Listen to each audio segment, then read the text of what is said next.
like all this new stuff sitting around here, man. I like this lounginess. I don't know. I like this. Wait till they see it. I know. Dude, bam! Boom. All right, I got a new chair, man. It's a whole new world. No stool here. I got a nice little comfy chair. Yeah, I like this. There might be a sofa next week.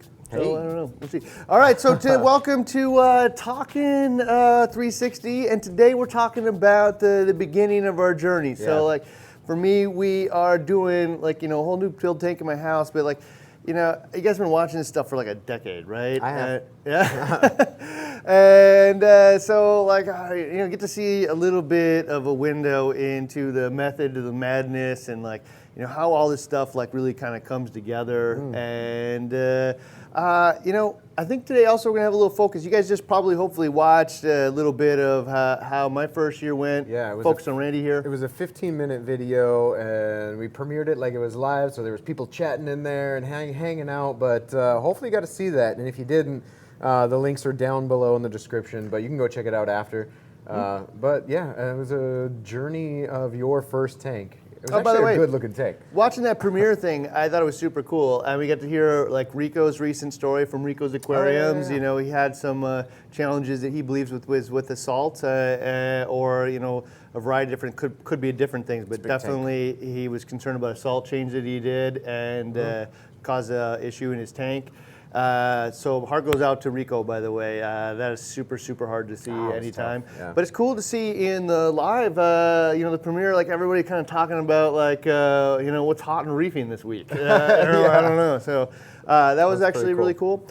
So I don't know, hopefully you'll get some insight in the end of this one though about the journey that we've been into, all the challenges that we've had. How many challenges you had? That first year was tough. That first year was tough. But we learned a lot from our first years. I learned a lot, and there's probably some advice that I would give those people who haven't even looked at a fish tank yet, but might just be thinking about getting into saltwater. And I have different advice for those people and different advice for you if you're like 12 years or 12 months plus and still struggling.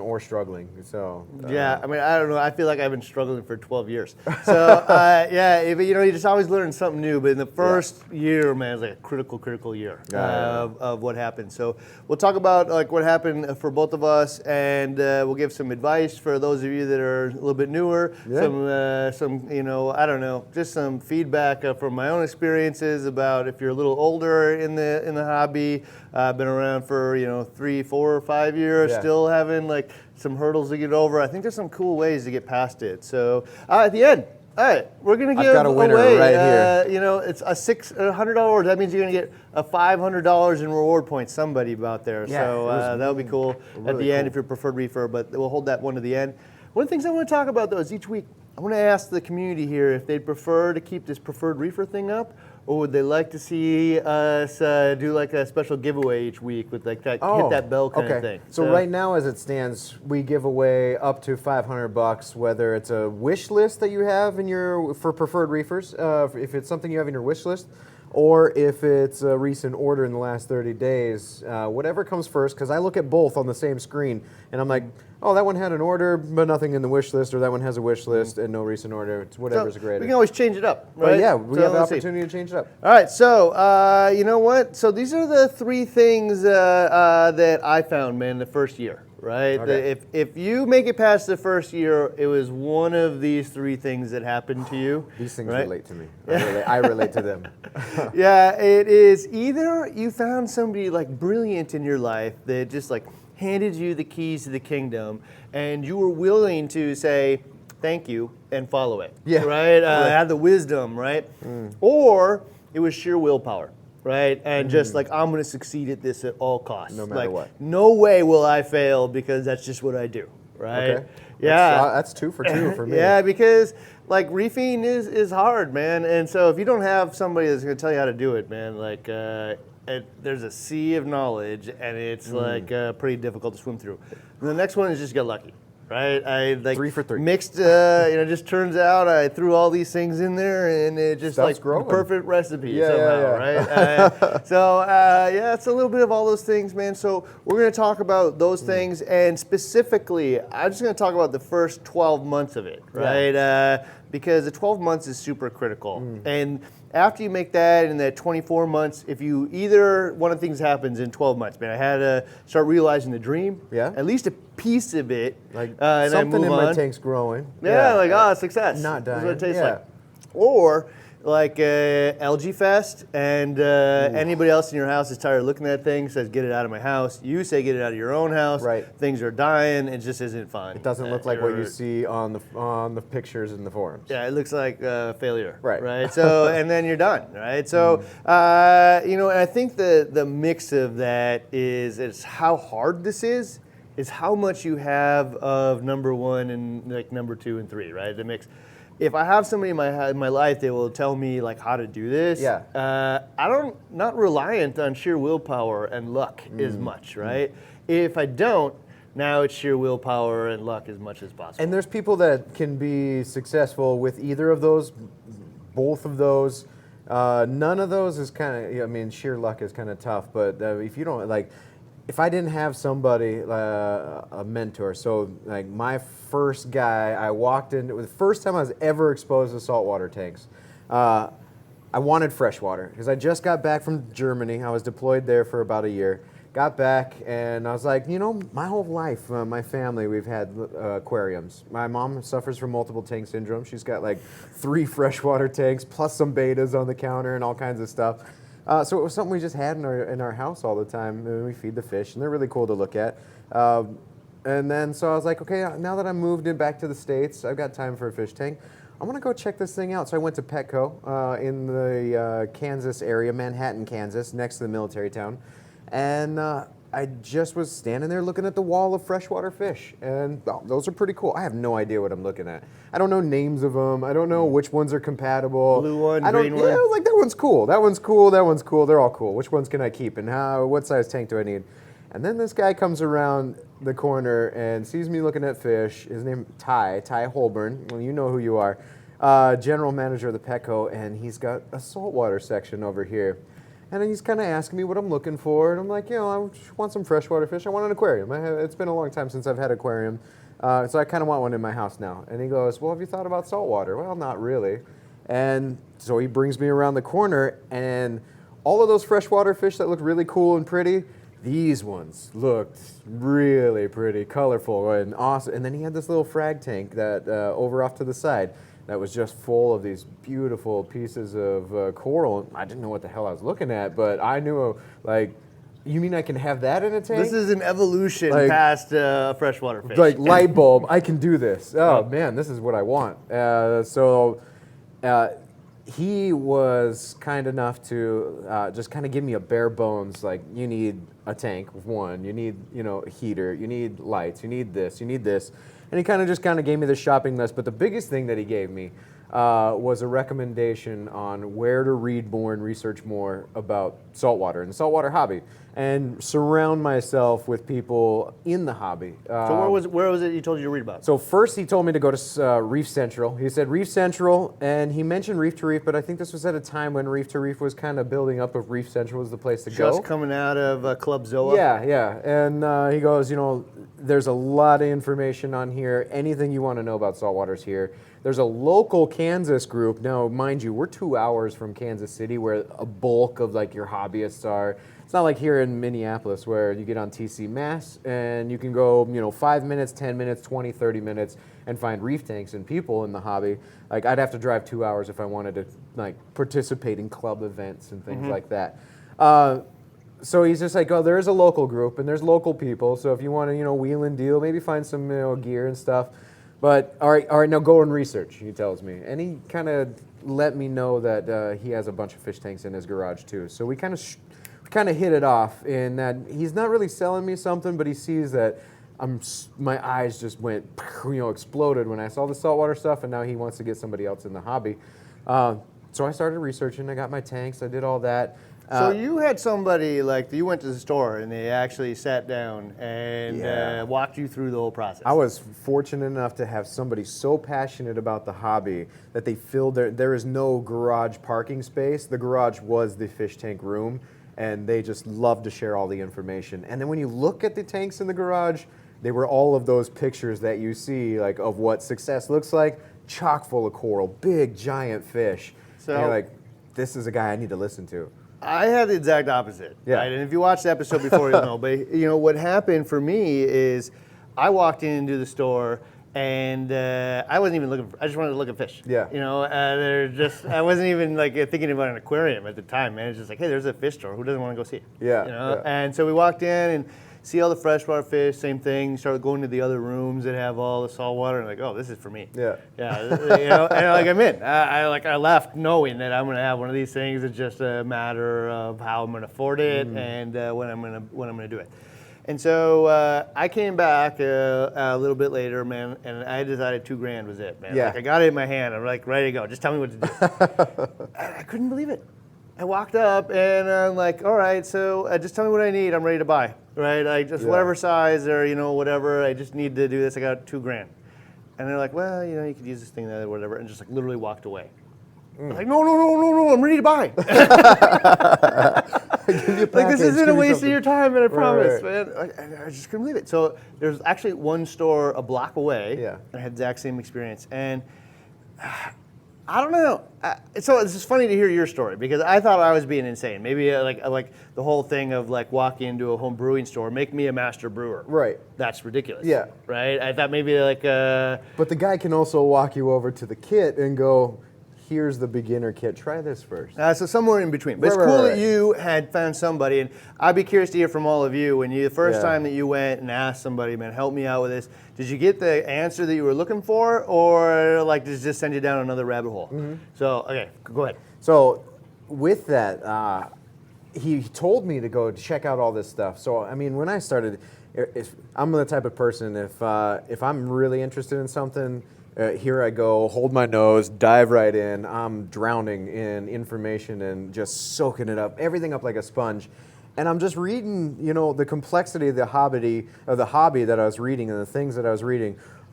80% of it, 90% of it over my head. I had no idea what I was reading. I had nothing. What are you guys talking about here? I just want to see cool fish tanks and how I can get it done. But the good thing is rather than Ty just sending me off and okay, go research this stuff and good luck with your fish tank. What I had the opportunity to do is I got his phone number. He wants to invite me over to his garage to kind of see his setup.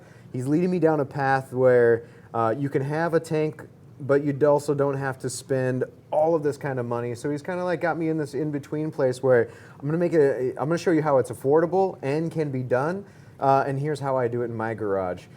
So then when I go read all this stuff and all of these things are flying over my head, I get the opportunity to go to Ty and text him nonstop. And I mean, he gets giddy about the hobby as much as I do. So when somebody's really interested and starts picking his brain, You're it's nothing so lucky, but, man. I can't tell you how lucky you are you had this person. Awesome. So yeah, then I got to go. I was like, hey, I read this. What do you think about that? Or I read this about this salt. Or I read this about water. I read this about pumps. Like, what do you think? What do you think? What do you think? And he goes, well, he gives me his honest opinion, and he goes, this is what I use, and look at my tanks. So anytime I had a question, this is what I use, and look at my tanks. I had like a mirror or this picture of success that I could go, all right, well, I read about this reactor, and I read about this approach, and I read about this lighting, and I read about that, but I don't need it because look at his. Like, I can go with his. Okay, so so it was a 125 that you ended up doing, right? So yeah, well, he got me. I started with the 40 breeder, and with the iconic 40 breeder, hang on the back type of filtration. I forget what lights I had first. Maybe like a 2-bulb strip of T5, a couple little power head type things in there that I had. I had no idea what this thing was ugly, but. I knew that somewhere I read more water volume is better, and here I am in this guy's garage that's got 500, 600, 700 gallons of different tanks together, and I was like, I need an upgrade.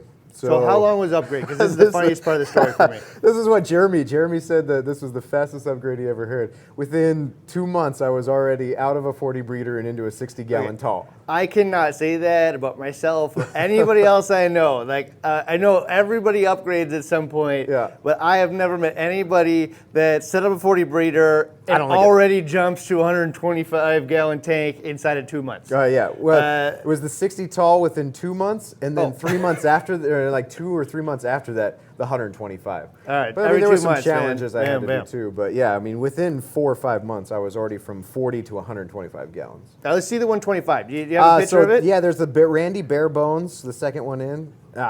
So this was the very first picture I posted to Instagram. This was, I got the 125. It's a marine land corner overflow. They call it the Reef Ready, so dual corner overflows.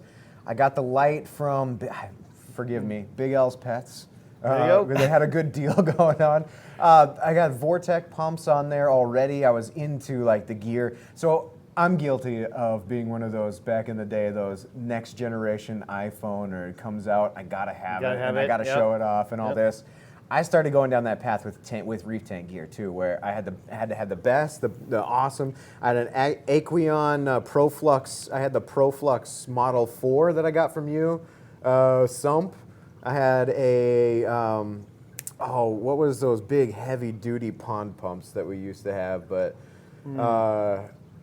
I'm not sure. Yeah, man, big heavy-duty pond pumps, but they were exchanged a lot of heat in the. Mag drives. Yeah, mag drives. drive. I had a mag drive 12 running that thing. I soft plumbed that whole thing all by myself. Yeah, back then mag drive is like the number one. Oh yeah, way back it was then. a solid pump.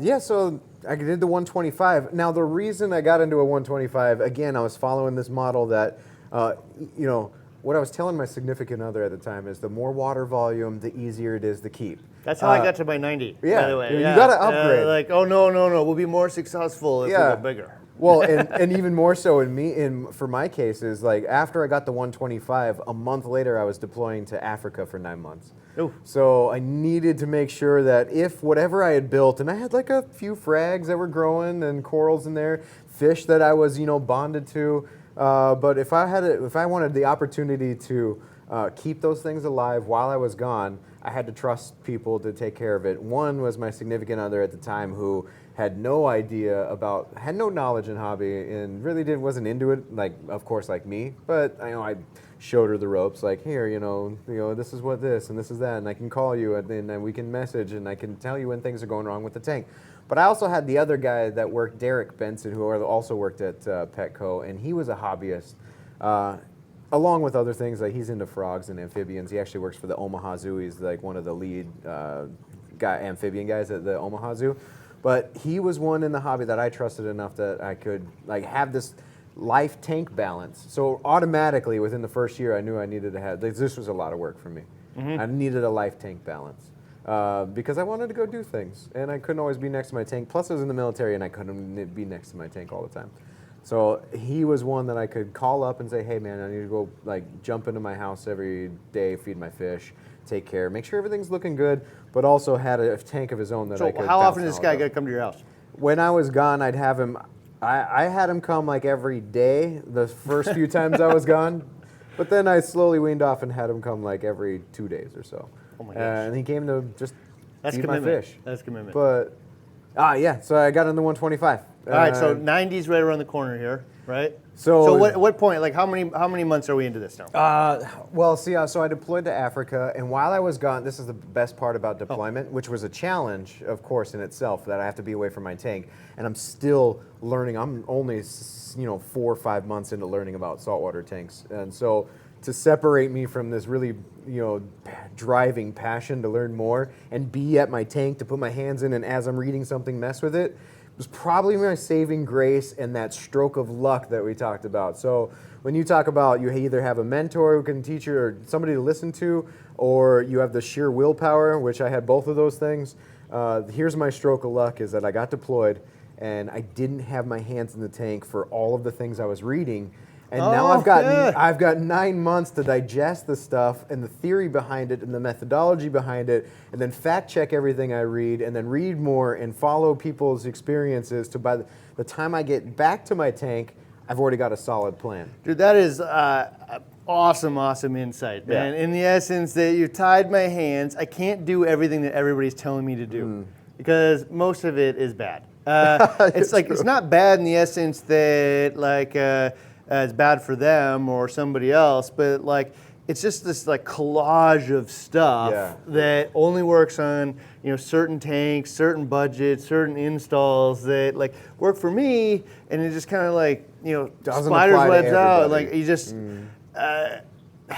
tying your hands, forcing you to do 9 months worth of research, which is probably super fun, right? Yeah. Oh yeah. And then coming back and ready to implement. Yeah. That is actually really great insight. The luck of not being able to put your hands in the tank. Oh yeah. Yeah. Well, plus, I mean, it gave me an opportunity specifically. So in those first few months before I got the 125, I mean, I lost fish. So I had some algae. I mean, I had these same problems that everybody else has that almost drives you out of the hobby if it gets too far.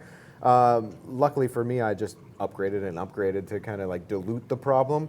And had filtration and sump and all this. I upgraded my filtration. I upgraded all of these different things, approaches to the tank. But while I was deployed, I got the opportunity to like, okay, well, I lost, a group of chromies, and I had like these 4 different types of fish, and 2 of them kind of pecked at each other and then died. I bought this fish that I thought was just awesome looking, but he didn't make it because he jumped out of my little 40 breeder tank. So now I get the opportunity to go and look at all of the available fish, pick out the ones I like, and then go look at their compatibility so that I make sure that when I get back and I'm stocking this 125, that I'm doing it in a way where I get a mixture of, I can't have every single fish I want that looks cool, but I can have some that look cool and I like that actually go in that type of system and go together so I can actually keep them long term. Same thing with corals too, and like coral placement and things like that. So we used to have in the first 90, we had a Lubutii wrasse and a couple other fairy wrasses. But like I just really like those fish. They're beautiful, right? But we didn't have a lid on this Wave 90. It was hard to make a lid for proper. And then we'd be watching TV, and every once in a while, you'd watch it like the cow jumped over the moon. Like a fish would just jump right in front of your eyesight. Like oh no! Yeah, so that's pretty normal, man, to lose a fish that way in the beginning, for sure. But so then, if you look at the Randy 125, so this was sort of the 125 at the end of its glory. This is a little side shot. But I had a variety of different shots, some top down, some side ones. But I mean, I had a Galaxia coral that on the big ball of green on there that was the size of like a soccer ball and a half, this massive colony of Galaxia. I had hammers that were just branching like crazy. I mean, here I'm obviously finding some sort of success somehow. So this is the transition point, right? This is the type of tank that says, this is successful. It's in my house. This is fun. My neighbors and friends that come over. When my friends' kids come over, it's the first thing they run to. They love it. Galaxia coral, like the movement corals are awesome. This is, I'm starting to realize, a dream. This is not the algae fest that makes me quit. Absolutely. Right?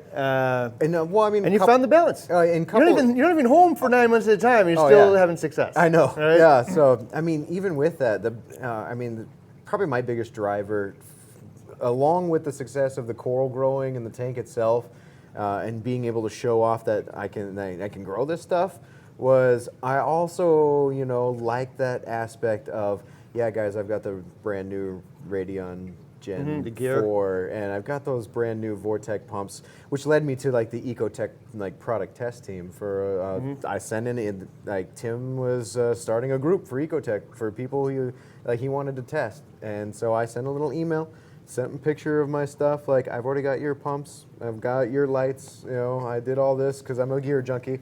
Those types of groups are like fun extensions of the hobby, right? Oh, yeah. Like you get kind of join in the circles, you're kind of part of the forefront, and it's just a way to engage in a way that goes beyond just a tank in your house. And if you're like super into forums and whatnot, when I started, I bet you in the first 2 years I had 4,000 posts between the multiple boards I had. Like, I want to know everything. Come on, let me and discussion too, man. Let's evolve the knowledge, right?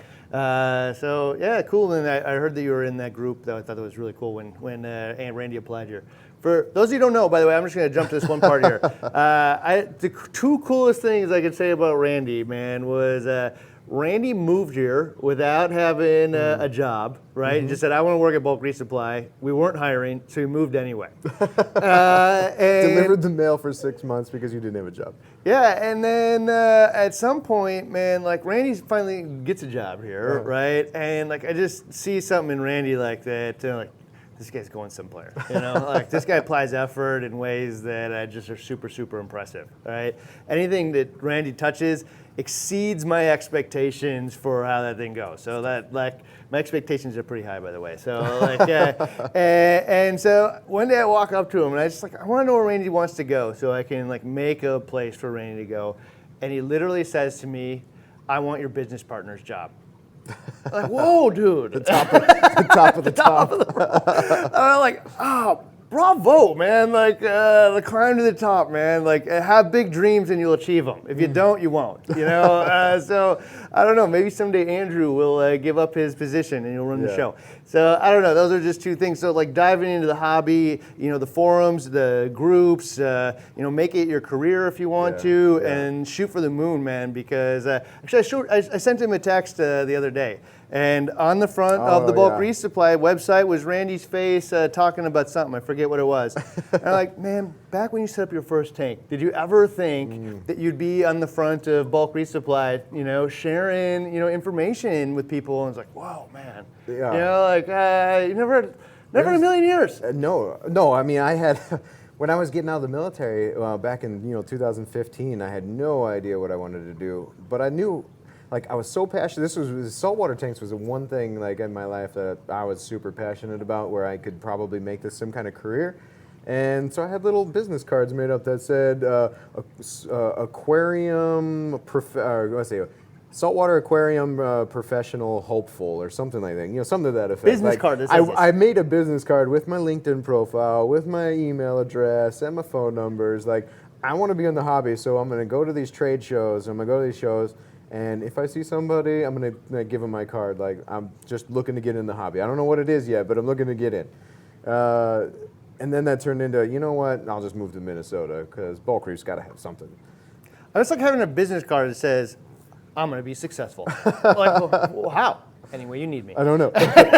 Like, I told a lot of people in those, you know, the circles of Kansas City and the Kansas where my stomping grounds, you know, it was, I'm getting out of the military, and every time we'd have a meeting or every time we'd like go to a fish store, it's like, oh, I'm going to work for Bulk Reef Supply. And like, I'm getting out, and you'll see me. I'm going to work for Bulk Reef Supply. Like, you'll see me. Don't worry, I'm going to work for them. Like, that's my plan. I'm getting out of here. And lo and behold, here we go. All right, this is so you moved to Minnesota, and now there's a 90-gallon tank, right? Yeah. So where's this one? My dream tank, like we talked about last week. Isn't big, isn't monstrous, isn't this big giant, you know, monstrosity full of fish and corals. It's something simple, and I think this was really close to it. This is 90, this is a side shot, and I have a bunch more if you want to search for Rando Reefer on Reef to Reef. Go way down to the end of after I'm pitching Ecotech and running Ecotech, but way before that, there's a build called my 93-gallon Dream Build.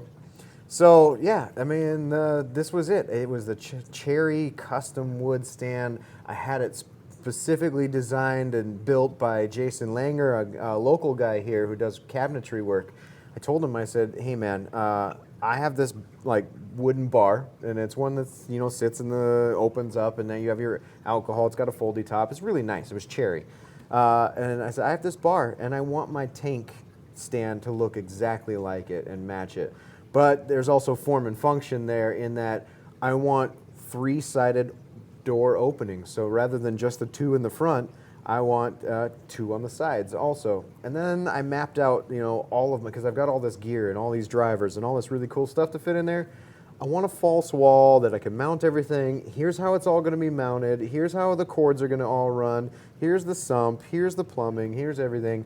And make it for this 93-gallon cube tank that I specifically sought out. And then I got to build my dream tank. I think that is a good point, man. Like your dream tank comes in all forms and sizes. And actually, it's really interesting that your dream tank got smaller than your last tank, because that actually happened for me at one point too. So my dream tank when I started, man, was a 90-gallon tank. Yeah. I had my dream, my first one. It was, I think it all been my dream, right? And so I started that 90-gallon tank. It actually exceeded expectations for me in every front. Not just how well the tank looked and turned out, but the amount of energy that I was able to pour into this tank. Because I got a lot of energy, and I just like having a place to put it. And it fulfilled something in my life that I didn't expect, right? And so I got this 90, but then the next tank that I set up and ended up being my dream tank was essentially the 70-gallon Reef Savvy tank, right? And so it was actually smaller, right? Which is like not what most people would think of in dream, and so that's interesting that you went the same way. But this time, form matches function, right? Yeah, it's in your office. I got a Reef Savvy tank, which is like the best out there. Yeah. Chris Benner made the stand for it. It was super, super sharp. Still here, actually. You know, we had the ghost overflows on it, and like a smoked out sump from Reef Synergy. Yeah. And all of a sudden, form matches function, matches the quality of the furniture that's in the room. The corals and everything inside look super sharp. But like, my dream was actually, you know, not necessarily get it as big as humanly possible, Right. but where the whole thing together looks nice. Right. And so, yeah, man, it's interesting you went the same way, because you could see all of your gear was put together in a way that's presentable, kind of like if you lift up your hood and see the chromed out alternator and starter and stuff. Like, if you're into cars, man, well, it can go fast and it can drive fast, but does it look fast? You know? And we've all had cars that didn't meet all of those on our way to that car that looks that way. And I mean, it's the bare bones, drilling 40 breeders and 20 longs for frag systems, piecing together lights. I mean, my favorite thing in the whole world back when I was putting tanks together was to go on forums, local forums, and go on Craigslist and find people tearing down their tanks and lowballing them and saying, I'm gonna get, I'll take your pumps, I'll take your tanks, I'll do whatever, I'll piece together what I want, and then I'll go and resell all the rest of the stuff I don't want. I bought one system that way. I bought a 110 that way. I bought the whole thing, and it was like $1,000, and it came with like everything that you needed, right? Yeah. And this is definitely the cheapest way to get into this hobby, right? Because the stuff is worth, you know, 20% of what it was worth when you bought it, right? If that, right? And so the problem I found was the stuff is super dated, and anything that's touched saltwater in the past is done unless it was meticulously cleaned afterward. And the nature of you shutting down your tank is not a fun experience where I want to go meticulously clean everything at the end. Yeah. And actually, we got super lucky. We plugged in, there was a T5 Retro that was in there, and like as we were leaving one day, I closed the door, and just as like, did I smell smoke? And yeah, I opened up the door, and sure enough, man, it wasn't on fire, but the cords and the wood were smoldering, because the T5 had gotten like the wiring and stuff, it had corroded and whatnot from being sitting around in the garage forever with some salt spray on it. So like, definitely the cheapest way to get it. If you want a glass box, the cheapest way to get a glass box is like Craigslist or fake Facebook groups, or not groups, but Facebook Marketplace or whatnot. Yeah, those are great But yeah, places. I know a lot of people in the club, man, actually was a good way to get gear too. Like, hey, I'm getting out, or I'm upgrading, or whatever, and this is a good way to get gear that was well taken care of. Yeah, absolutely. Well, then, when we're talking about that, like the first 12 months or that first year, it wasn't all about like getting the latest and greatest gear, because I didn't know what the hell I was looking at. I mean, I just want to make sure that I can keep these coral things alive. For me, it was get the cheapest. Yeah. Well, I know it was, for sure, that too. And so that first year, it was. It wasn't until I kind of got this idea of like what goes into making this stuff live, and the basics of it, that I can start expanding on. Like that's when I think after it was like a year and a half or 2 years in, when I started playing around with different tanks, and that's when I started. Hey, I can grow coral. If I can grow coral up here in the 125, bet you I can grow coral downstairs in the basement and start fragging corals. And then I bet you I can do like a remote refugium. So I did this. This was one of the fun extensions that I went down that refugium. On the backside of my 125, I yeah. just found this 20 long tank, plumbed it in, and this ended up being full of all kinds of different. I had live rock everywhere. This is after I've pieced together a whole bunch of stuff and put it in here. But just another extension of the hobby. But it was really that fragging type stuff. After I found out that I could grow coral and how to do it, we used to gather up as many corals as we possibly could, drive over to the big city, Kansas City, and this is how I got all my gear. Was rather than looking for Craigslist, all that gear that I really wanted, that name brand, really expensive stuff. Aquariums Wholesale is a Pat over at Aquariums Wholesale had this fish store. And he would love to get frags in, so he would take ionized frags, trade a store credit for them at a certain rate per frag, and then I ended up, with a couple $1,000s in like store credit, and it was nothing for me to be like, all right, well, I want those lights. So this is what I'll call the side hustle. Super side hustle. Yeah, and Oh, so many of us in reefing have some kind of side hustle to support the stupid, expensive hobby. Yeah. You're doing it. Either side hustle could be just bringing some chaetomorpha to, or some xenia, or split off bubble tips to the store. What you were doing, growing corals intentionally for that purpose, right? Even the club members. Yeah, just trading them, because corals are expensive. Yeah. So if I get a few nice ones and they grow out, I can clip them off and trade them with people in the club at frag swaps and stuff like that. And all of a sudden, it doesn't have to be as expensive as if I just go buy everything brand new. Yeah. So there's side hustles everywhere in this hobby, and it's super fun to watch. Just people trying to figure out, how am I going to make this hobby affordable? I love it, and I don't know. The side hustle thing is cool to me. That was one of the biggest barriers, I think, out of the whole thing for me was a lot of it was justifying the cost. And so I've never really been in a hobby I've never really pointed my extra cash at anything before in general or specifically. And then I get into reefing and I'm like, okay, well, here's a place to put some money. And I get really excited about it. And I get a sense of pride and accomplishment from doing it. But I can either go one extreme and go into debt and spend all my money on the latest and greatest, because at the time it was, whatever I had available. Or I can piece together some things like I did and like a lot of people do when they're first getting together, and still have an awesome looking tank. So here's the thing, man. I see this all the time. Like, you got people that like justify the cost, like it's your knee jerk because this is super expensive. Like, I gotta justify what I invest in here, right? But like, you never see anybody trying to justify what their dog costs, or like, justify my new kitchen, or the difference between my Honda and my Acura. It's just plush, right? I don't have to justify it, I understand, whatever. But I always felt like, people ask like, why did you put so much money into this?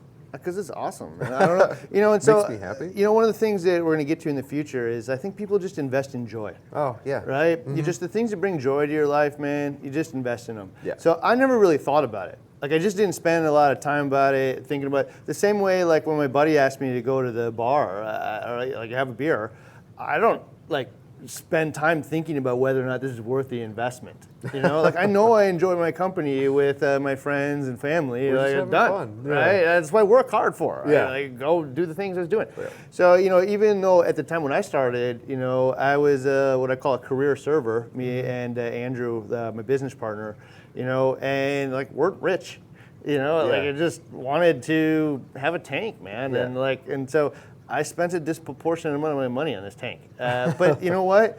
Other people, my friends, were spending disproportionate amounts tricking out their Jeep. Like, and I don't even know why.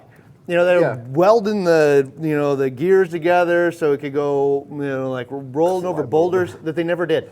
Yeah. Just because they could, man. Like, whatever, that was their joy. Yeah. The weekends they're fixing up their car, man, getting their joy. So I think it's funny that we spend all this time kind of justifying these things because in the end, man, nah. Yeah. I don't care that you spent 20 grand on your island in your kitchen to have some specific stone. But I spent 20 grand on having a tank that I love, and like I can pour all my energy in, and it pours energy back into me. Yeah. Right. So I don't know. That's fair. All right. So here's the thing, man. What were your biggest mistakes in the first year? It's like some things that like hopefully people could just totally avoid.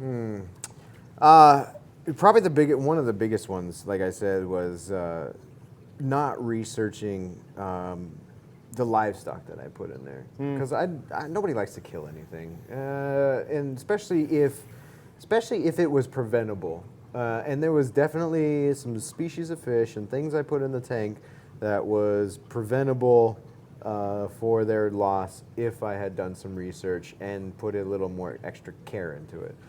There's a lot of that, man. Like, you just want these fish. Oh, yeah. Right? I see them and like whatever it identifies. I will say I was on the other end. I actually put a lot of research in, probably maybe too much, so I didn't have as many fish as most people because I wanted husbandry, right? Yeah, right. But it's super, super, super common, right? You just want these fish. And I have made that mistake, specifically with signal gobies. I just like that fish. I can't help it, and I've tried so many times. And when I'm willing to put the effort into it every day and feed them the exact way they needed to be fed, I was successful. But the moment I strayed from that, unsuccessful. And unsuccessful in this case means mortality. Oh, yeah. Right? And so, like, I just learned, man, I shouldn't do that. Right? I should just leave that fish in the ocean and whatever. But there's tons of them that I can keep for, anywhere from years to tens of years, right? And so there's like a clownfish in the back here that has been with us since Reed and I's basement years, like 2008. So Fang, and like 20 tanks, So there's fish you can take care of, but that's pretty common. So don't put some more effort in, number one. I mean, there's a lot to be, there's this fine balance between, the research and then actually finding somebody who's probably kept some of these things. So you can research, compatible type fish in a certain gallon tank, but for example, in your signal gobies, like, okay, I could have easily stumbled across signal gobies, and they're compatible in my 40 breeder, and they're compatible with all the other fish I chose, and it would have easily been like, all right, I want them. But then you go a step further, and you go out there and you seek people who've kept them and kept them successfully, and then you get the other side of the story is that, okay, well, if you really want these things to be alive, it takes this, it takes this, it takes this. It's not just a dump food in the tank type fish. Like, there's effort here, and then I can make my decision based off of that. So I will say that absolutely. One of the things that annoys me more than anything else is like, don't do that. You're going to fail. Yeah. And that isn't the case because you see the success people doing all the time. So it's better to say, like, this is what it takes to succeed. Yeah. Right? Yeah. If you understand, you can make your own decision whether or not you want to do that. But like, because there's so many failures because people didn't put any effort into the research, it just looks like everybody fails, but it isn't that case. And so one of the things that for me, one of my dream tanks was the clown harem tank, right? I just always loved the idea of the entire tank of rose, bubble tip, and anemones, just the whole thing. Fill it all the way to the pack, right? Yeah. I just, in my head, that was something that I just always aspired to. And then within that, also, another thing was it was a lobby tank. I didn't have a lot of time here at the office to be able to take care of tanks. And that was a pretty self-sufficient type It tank. doesn't take a lot of calcium alkalinity, or it's all covered in a rose. It's just like a low maintenance dream tank as well. And then where it got me is like, oh, man, I like watching nature interact with itself. So you like the shrimp and goby pair, how they interact with each other. I liked watching the two small clownfish grow up and one of them become dominant, and then reading about them, the subdominance and the whole hierarchy thing. And I just kind of man, wouldn't it be cool to have a whole harem of these things and watch them from babies grow up into a whole community and watch how they interact with each other. And so total dream of mine, to see that happen. And so I don't know, man, I just couldn't help it. But I had to set that tank up, and I don't know. So in fact, when I did it though, I was looking at it in the frame of mind of all the things I read is you can't have more than 2 clowns in a tank. Yeah. It's just that's just regurgitated over and over and over again. If you get 3, they're gonna kill the other one or whatever. And so I just read and read and read and read. And I found, I think it was Herbert's thing. It was 40 pages. Man, I read the whole thing end to end, taking notes and stuff. And I'm like, man, if I can take all the stuff from all the different threads and all the stuff and build it into one thing and then document the results, you know what? We can change this conversation. It's not about if you can do it. It's How to do about it how to do it. properly. Yeah. And so people ask me all the time at shows, like, well, hey man, I really want to do 2 of this fish and 2 of that one and 6 of that one and whatever, you know, like well, you can do it that way, but I think you'll fail, right? I think it will be successful in the beginning, but ultimately, like these fish do not like dissimilar things, man, and they'll go and kill each other on a long enough timeline. So I will tell you, you may be successful, but here's the thing. Highest percentage success will get them all from the same clutch, watch them all grow up together when they're too small to kill each other, and build a natural hierarchy. At the same time, give a ton of habitat, give a ton of food.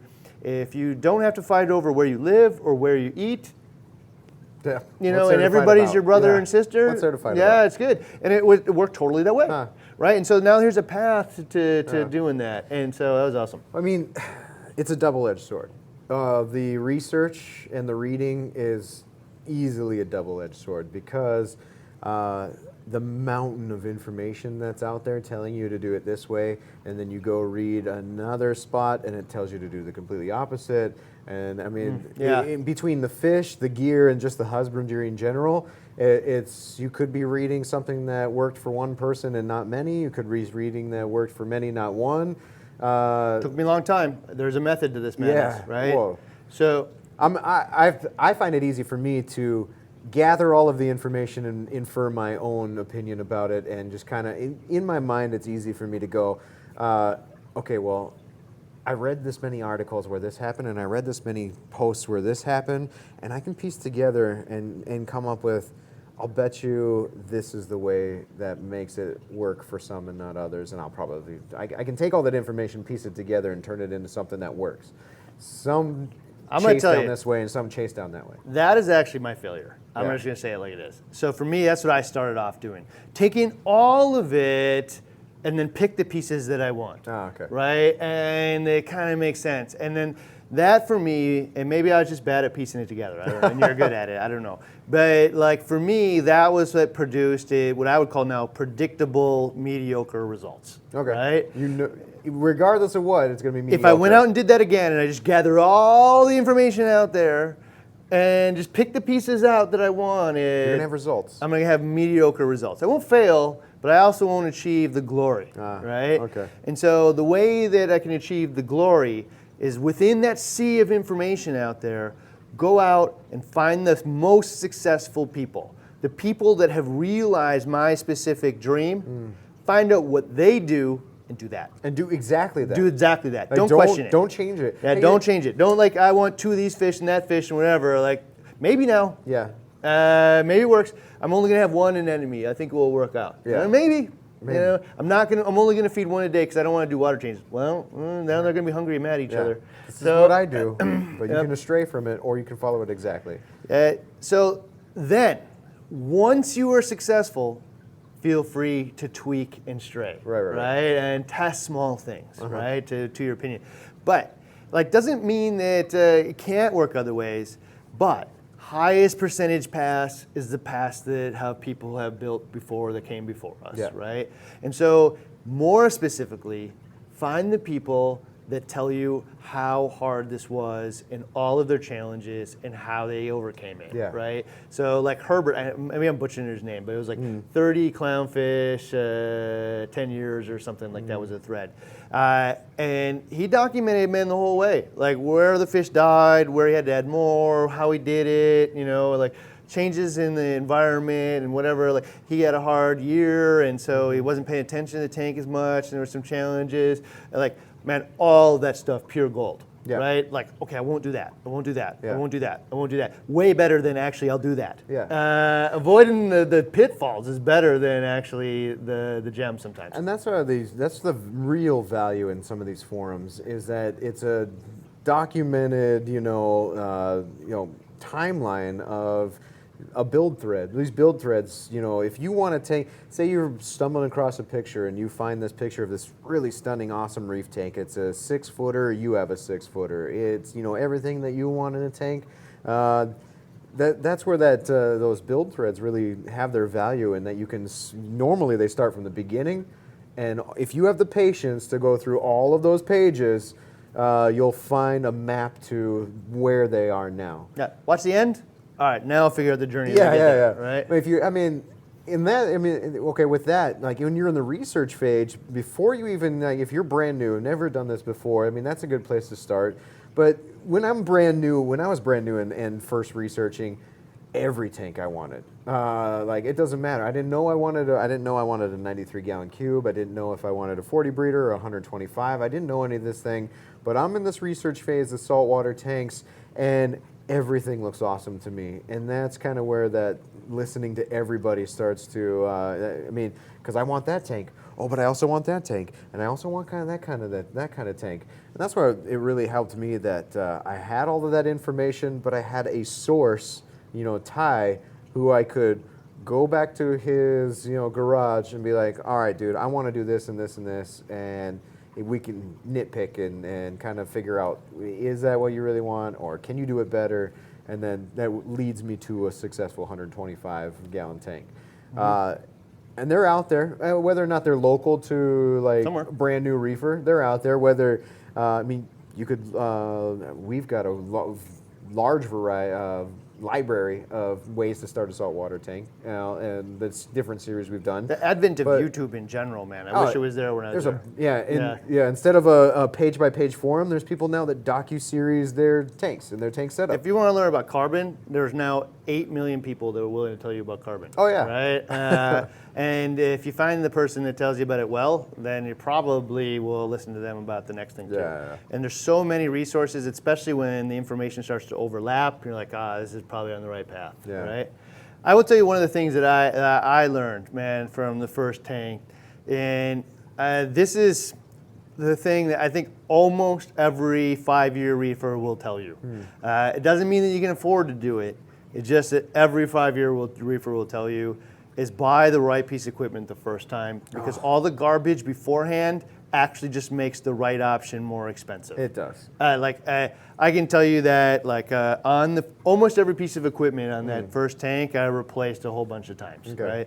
So the first skimmer I bought was based on recommendations of I was looking for something cheap, right? And so they told me to get, this was just a no sump tank. It was 90 gallon no sump.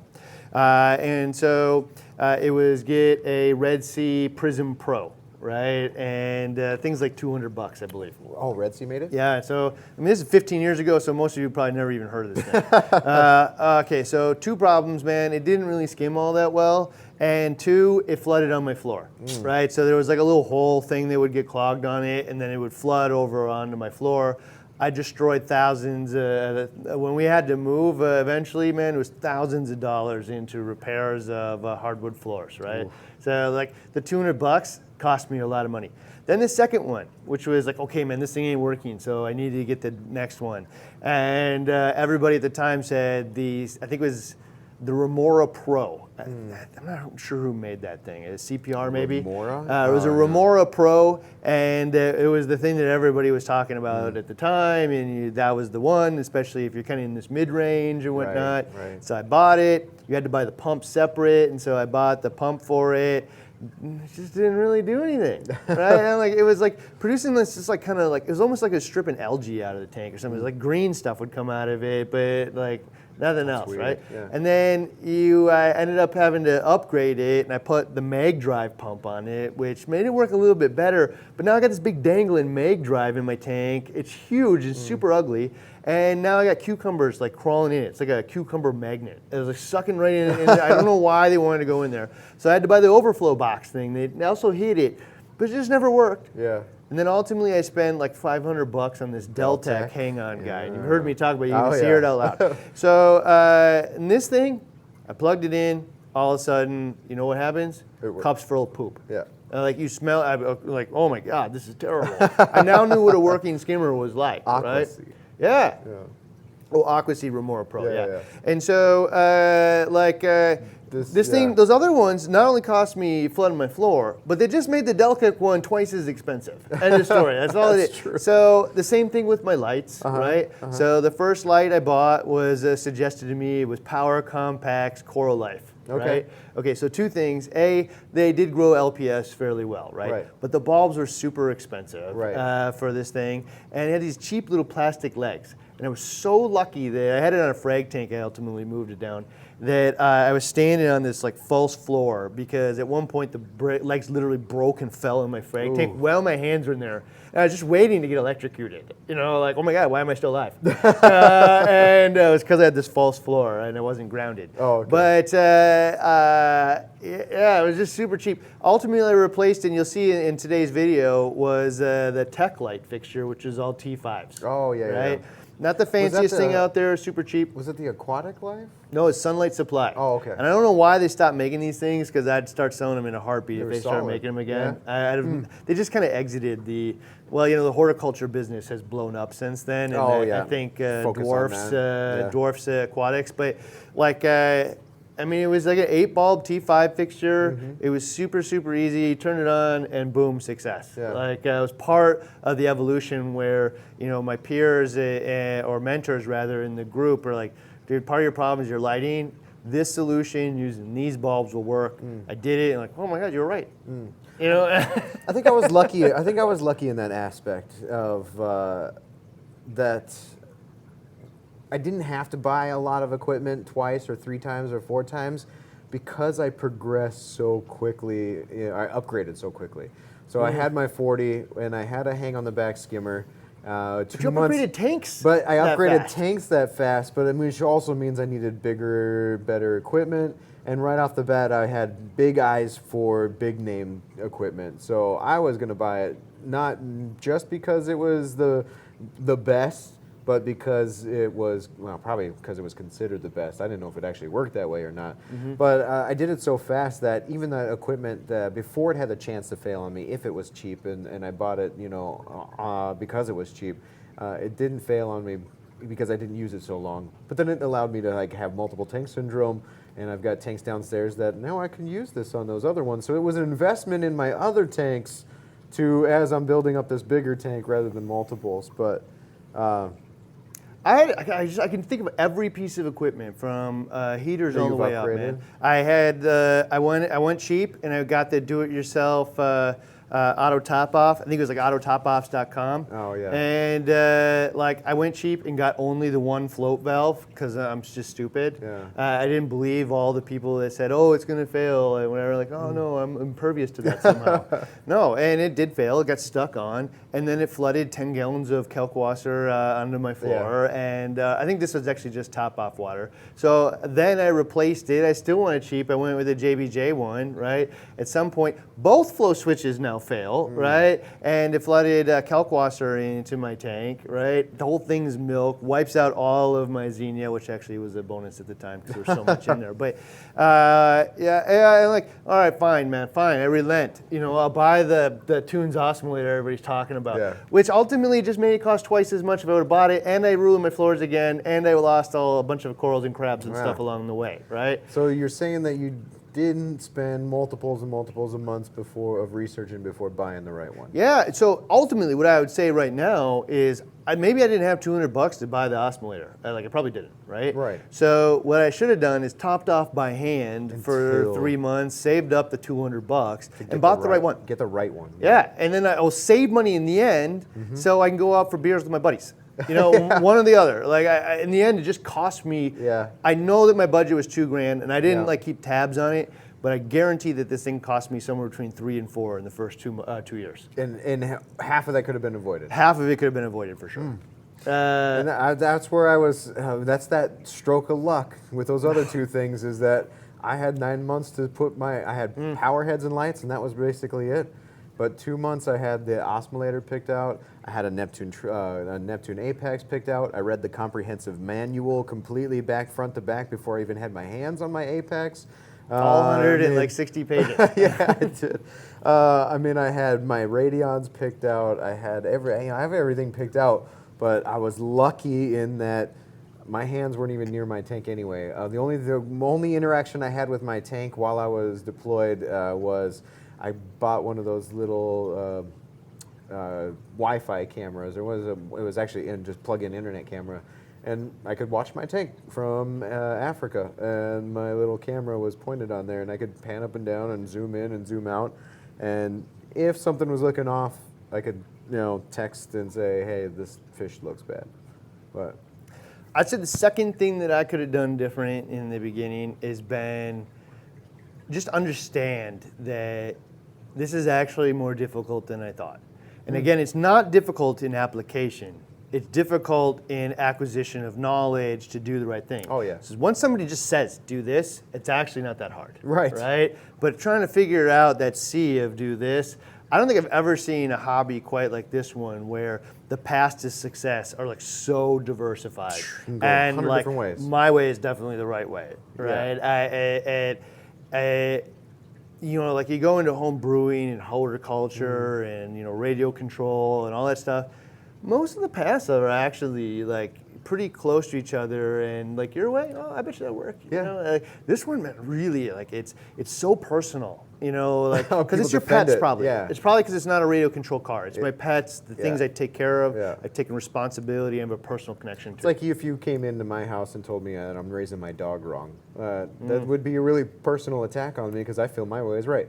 Okay, instantly I thought of how when somebody tells my wife how to raise our kids. Oh yeah, that's boom, no. Man, you might as well just set off a nuclear war. I guess that's the same thing, man. Because it's a personal connection to the animals and things that you care for, and I put a lot of thought into this, and it's totally different than a radio control car. So actually, totally justified. I'm going to take it all back. But it all goes back to if you're in that research phase, or even if you're like 12 months plus into it and you still haven't found like the right recipe, go find somebody who will tell you the path to do it. Like, go do this. So I'm going to tell you, I said this in today's episode, but I'm going to tell it again right now. The local clubs is where it's at. And you don't have to like go to a club meeting to actually be part of it. You can go be just part of the online experience as well. And what you'll find is the nature of a club is you've kind of got the creme. These are the people that have been the most successful, the longest.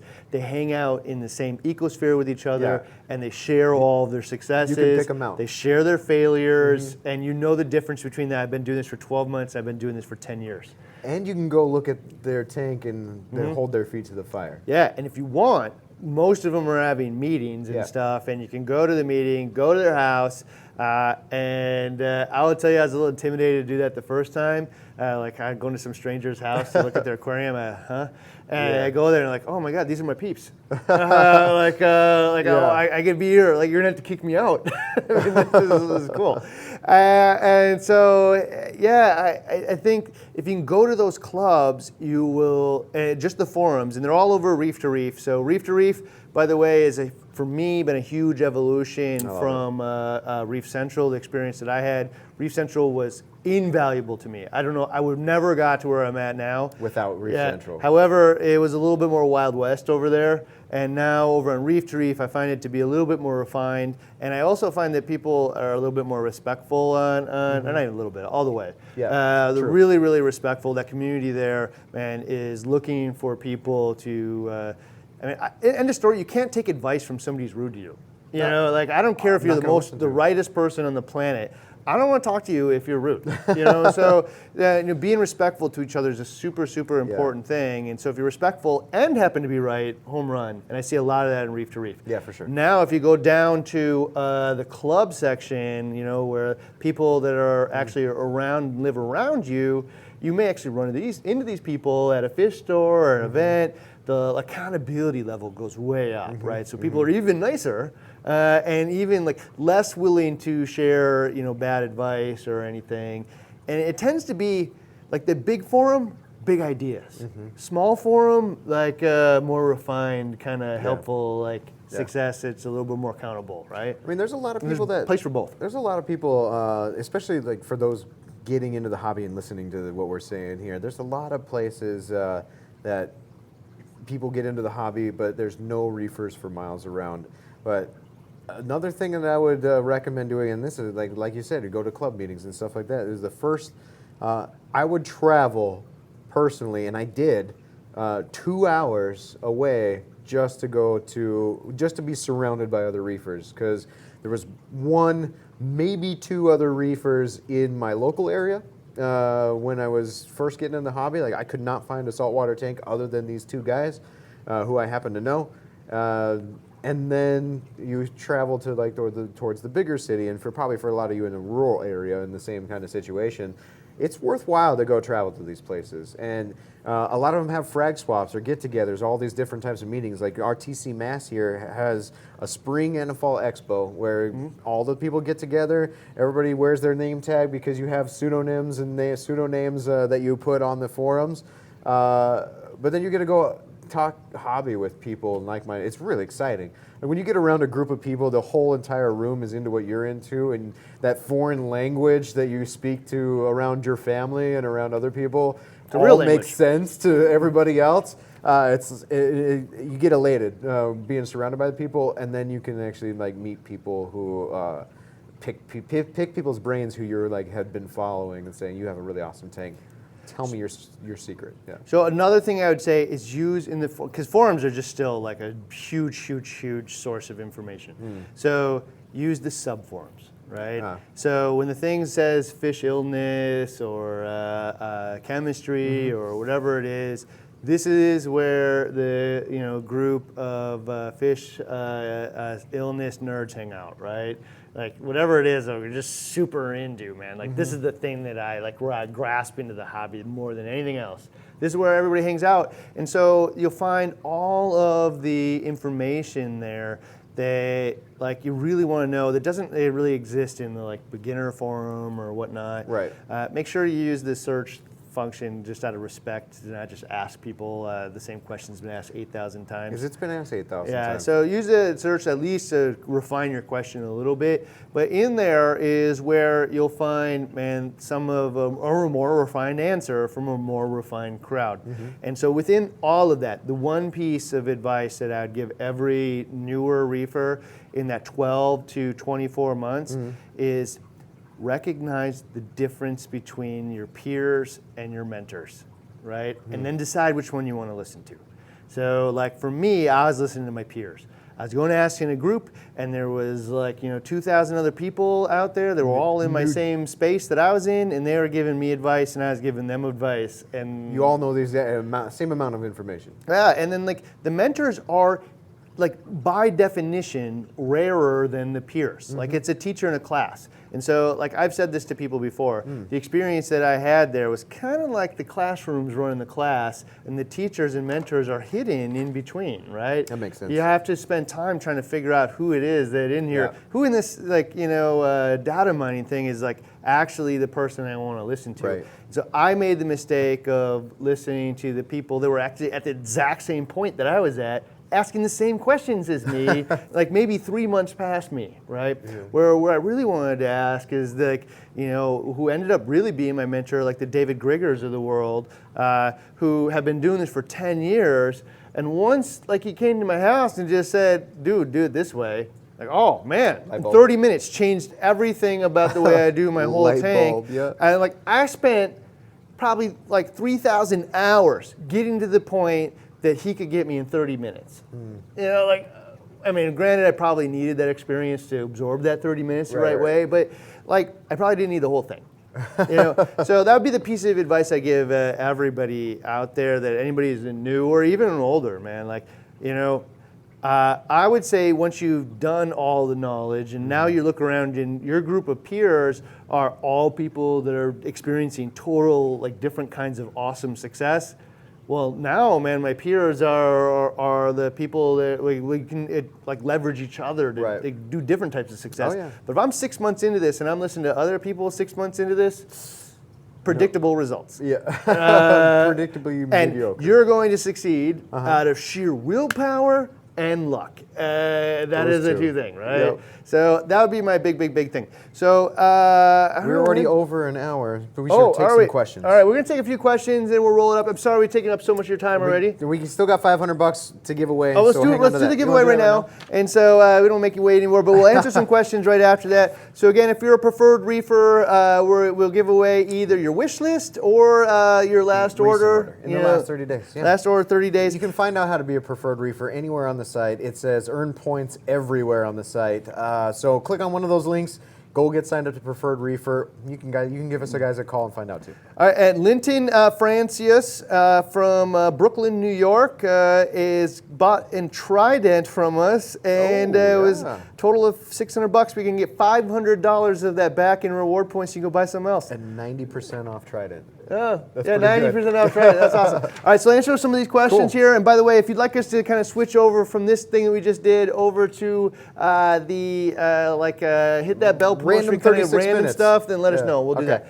All right, so how do you become a Preferred Reefer? We just answered that Oh one. yeah, just there's a link all over the website on the product page, footer, wherever you can be that. Gary Jensen. Hi, Ryan and Randy. I've had my 180 for 3.5 years. I feel cold starting a reef is like starting the lawnmower for the first time in the spring. I'm wondering how you plan to get corals thriving in, you're going to have to click on our screen so I can read the rest of that, thriving in a 360. Oh, how do I get corals thriving in 360? So, hey, this ain't my first rodeo, man. I've been doing this for 15 years, right? And so I'm going to start this tank up super slow, man. I am not in a hurry. You're going to watch all kinds of stuff. Like, we're going to see how we did our floors. You're going to see the construction work we did. We're going to see the power solutions each week. Like, this is designed to be a resource for anybody who wants to spend a bunch of money and time and effort. They've hit this point in their hobby and they're like, yeah, this is my most awesome thing I want to do in my house. Right. Do this. This is like a resource so you can like watch me fail, watch me succeed, do whatever out of this. And so I really want to show all aspects of it. I really want to actually highlight the failures the most because I will have them. And how I fix them and solve, so maybe hopefully all of you guys can avoid. But I'm just not going to be in a hurry here. So this tank ain't going to even have water, man. They're probably going to be in my house for 3 months, have water. I'm probably going to have fish in it for quite a while. And then I'm going to start with, it's going to have 3 viewing panes, right? And there's like an internal need to get things so it looks good for you, right? So one pane that you walk in, it's going to be Euphilia and moving LPS, so that I can get the tank looking pretty decent in a reasonable frame of time. Then probably another frame of it will be a different coral, and then on the other side will be SPS, right? And so you have to walk around, but you're going to see these little frags and stuff that will probably be frags for a year plus, and then 2 years down the road it'll start to look like a real SPS tank. But what's going to fill the gaps for me will be the different approaches to the sides. And guys, just so you know, he has committed to getting a frag, taking a picture, and writing its name down. So he's got this wall of pictures and the thing, so that way he doesn't walk up to his tank and say, that's a pretty green one, that's a pretty orange one. This is I don't such get and into such, the names such and such. like a lot of people do. I get into the pets themselves, and I just but I am gonna. I think this is the first time in my life where you're gonna cherry pick these corals. I want to become. I want to do this for a long time, man. I say 10 years, but I really like to see this thing be up for decades, right? And so I'm pretty committed to live here until my kids leave for college. So why not 20 years at least? And so what I'd like to do is become a collector, right? I don't need to get this thing up as fast as possible. I've done all of them, and I've had all the stuff, so I want to start collecting the pieces I can trade them with friends or do whatever I want to do, but it isn't necessarily insta-tank. And so that's the answer to that is, 3.5 years, and I will tell you that we've insta-tanked many tanks, and there are, road bumps in the beginning, if you throw 8 million corals in all at once. So there's risks to that. So I think what you'll see is phases of corals going in, and that's how we'll manage that. $9.99 from Glenn Rudolph. So thank you very much for buying some coffee and stuff. He asked how much donation needed for a no hat episode. Oh man! All right. I don't know, man. Maybe we'll just roll that out. Yeah, one day. Maybe. Oh yeah, there was a debate whether or not you were bald. Whether I had hair or not. There was some really cool Photoshop pictures of it, so that was pretty cool. And that's why I got locked for some reason. That was the craziest thing. I thought it was super fun. I thought it was fun. All right. All right. Marine aquariums. In 1991, we all we had was under gravel filters, and they worked. You know what's funny? Actually, the first person I talked to about saltwater aquariums, and at a store, and they're like, I mean, is this really hard? And they're like, it's actually easier than freshwater because you don't have all the equipment and filters involved you have to clean. The rock and sand filter the water for you, so you don't have to mess around with this underwater filter, clean it and stuff. And they're like, huh.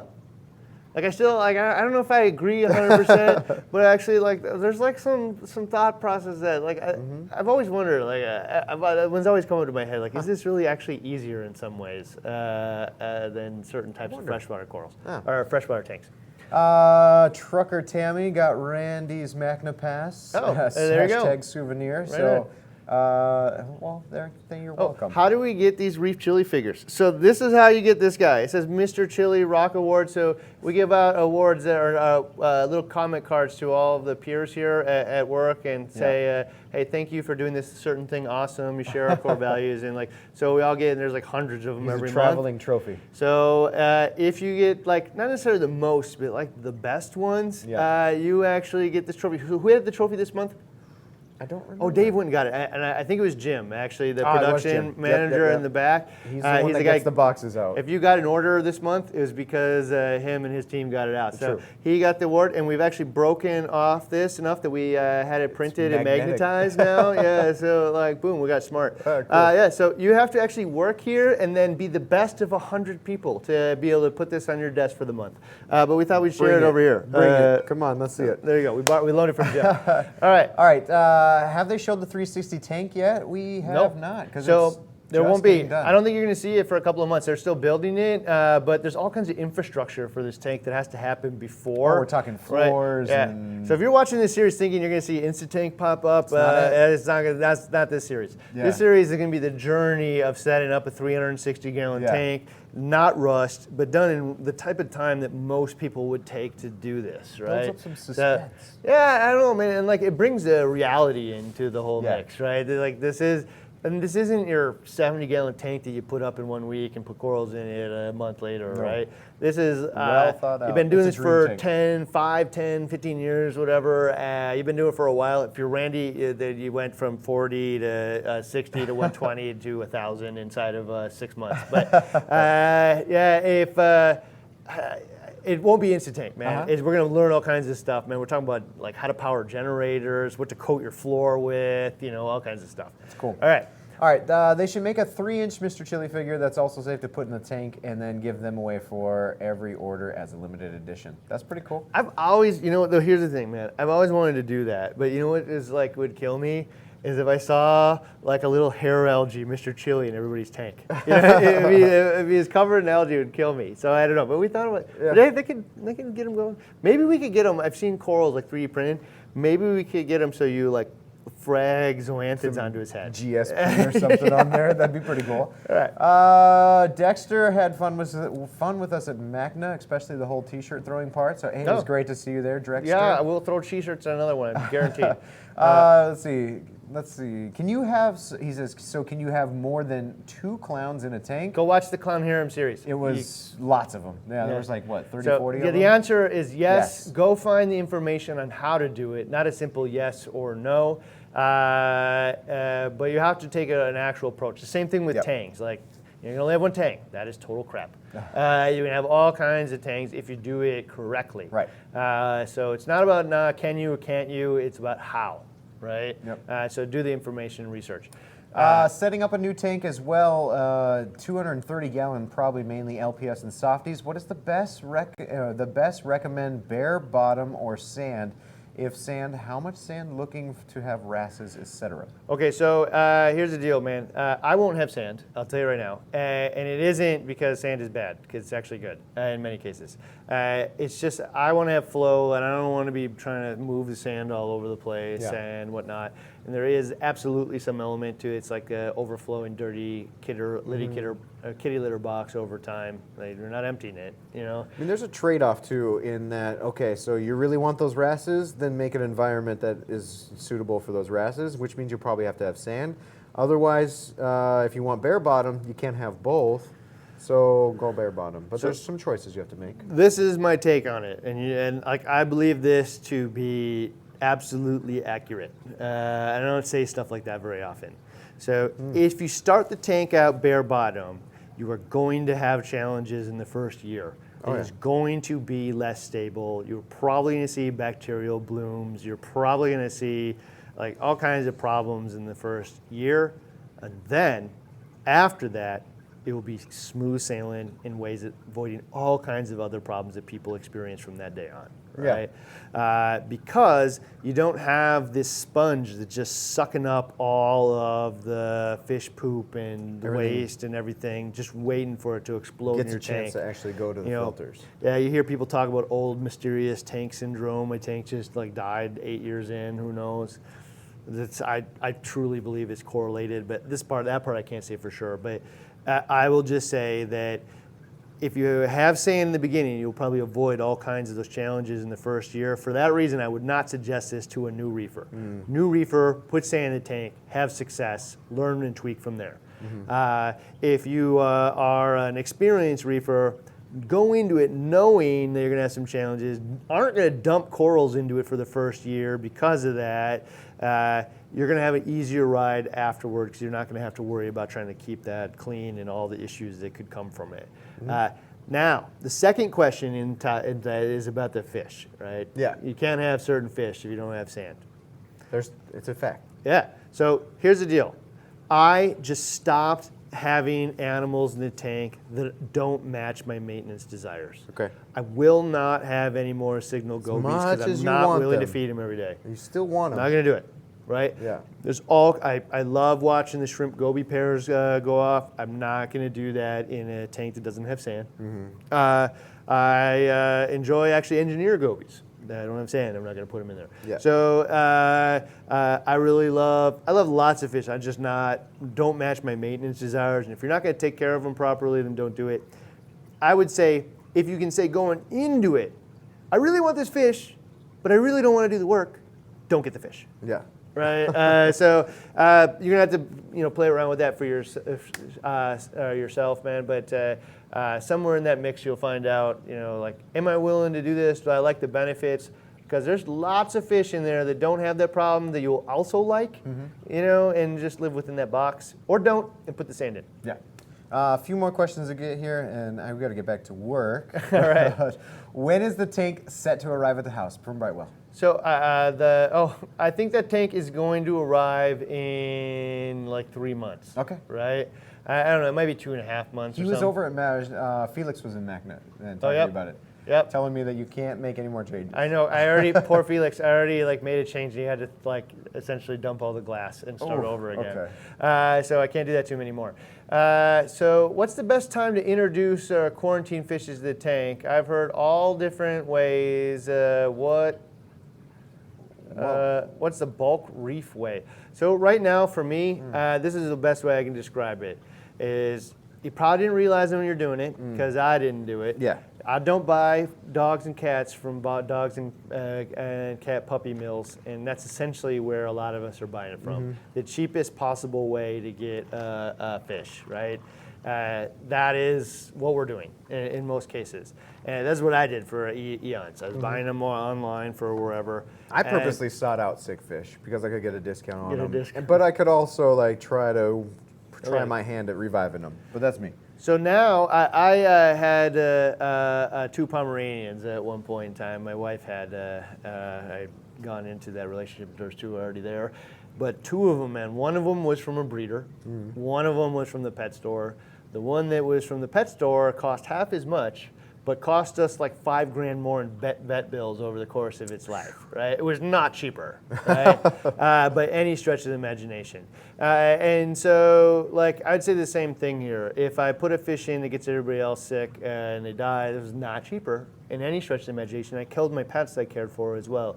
So now the only thing I do is I find resources that I trust. I should stop saying this because he's not going to be able to keep up with the demand or my desires for fish soon. But Elliot over at marinecollectors.com is the guy I go to. He goes out, picks out healthy fish from the sea of fish out there, then quarantines them proactively and medicates and treats them like they had the disease to make sure that you don't get it, and then ships them to you healthy, right? So that is the best way, in my opinion, because most of the ways to quarantine fish at home, is best left to the veterinarians of the world almost. Like Yeah. you are going to kill a lot of fish along the way as you learn how to do this properly. And so either you can become a fish breeder yourself and learn all the tricks of the trade, or you can just buy from a renowned fish, not breeder in this case, but like I buy my dogs and my cats from people that I trust, take care of the animals and are breeding them with other not inbred animals and like going to get me a healthy pet that's healthy for my family. Fish are no exception. I'm not doing it because I'm trying to save money, but I am in the end going to save money this way versus getting, the puppy mill fit our puppy mill puppies. So that's would be my best advice. Outside of that, we'll actually have Elliot here for a live on quarantine fish when we get to quarantining for this tank. So you'll be able to ask him questions for an hour. We'll do an episode. Hit that one, yeah. Yeah. So if you want to, make sure you hit the bell or subscribe or whatnot. If you're watching this, you probably already did. But he will. He'll be here for an hour telling you exactly how to do it. But we'll also do an episode prior telling you how we're going to do it for the tank, so there'll be a better explanation in full for that. Cool. All right, two more, and then we'll call it day. A couple more. So, hi, Ray and Randy. Forums are great, but what books are in your personal libraries? Actually, in today's video, you can actually see all of my favorite books. Is it today's? Yeah, today's was out, and so some frame in there shows you some of the books. Oh, yeah. So you got any books? No. Okay. I am 100% online learner and forums and everything else. So that shows you how old I am. Is when I started, they didn't have YouTube and stuff like that. So YouTube didn't even exist. So I had to go to books.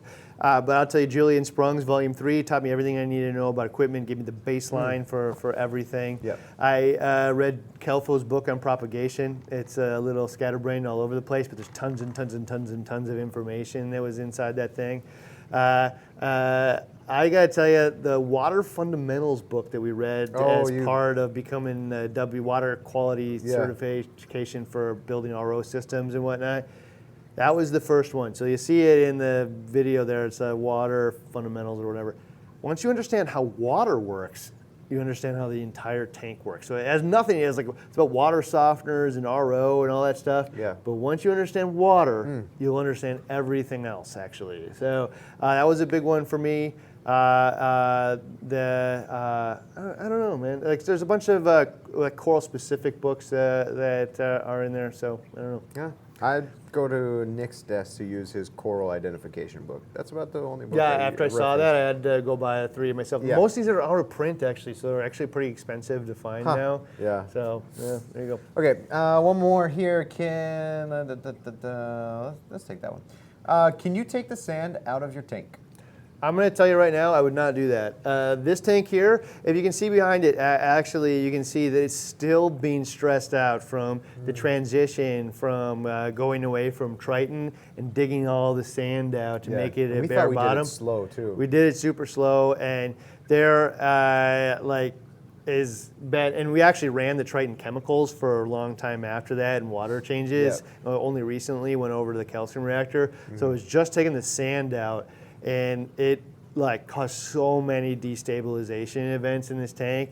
And so you can see right behind us, this tank is not as nice as it's been in the past. I guarantee that the tanks sometimes are cyclical, and we will get it back to where it was. But as a general piece of advice, you can do it.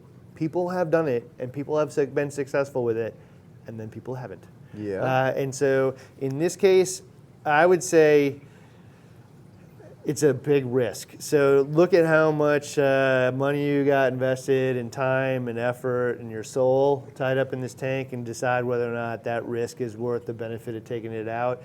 In our case, these are experiment tanks, and so the ability for me to do that and now tell this story was worth it enough, right? And so almost every tank that we set up into some degree, except for the home tank. The tank in my house is no experiment. Yeah. But most of the other tanks here is all right, let's set this thing up, do it the best we can, and then let people watch, and we'll share what happens, right? And in this case, taking the sand out, so many destabilization events. I think finally now we're turning the corner on it, And we'll probably replace a couple of the corals that didn't make it. And I bet you in a year, man, it'll be better than it's ever been. I think so. All right. Cool. Cool. Well, thank you for 2 joining hours. us today. Was it that No, long? It was an hour and a half. Hour and a half. Thank you for 90 minutes of your time. I don't know. That was fun for It me. was a good conversation. So hopefully you guys got a little bit better picture into who Randy and I and why we're doing this. Next week is all about the journey of the professional journey. Where did BRS come from? Bulk resupply. Where did bulk BRStv come from, and how did it evolve into what it is? So I hope you join it. There's probably a link. They'll be like right here somewhere, and it will tell you how to get to the playlist. They'll have that in, or subscribe to it, or whatnot. So hit that link, and we'll see you next week.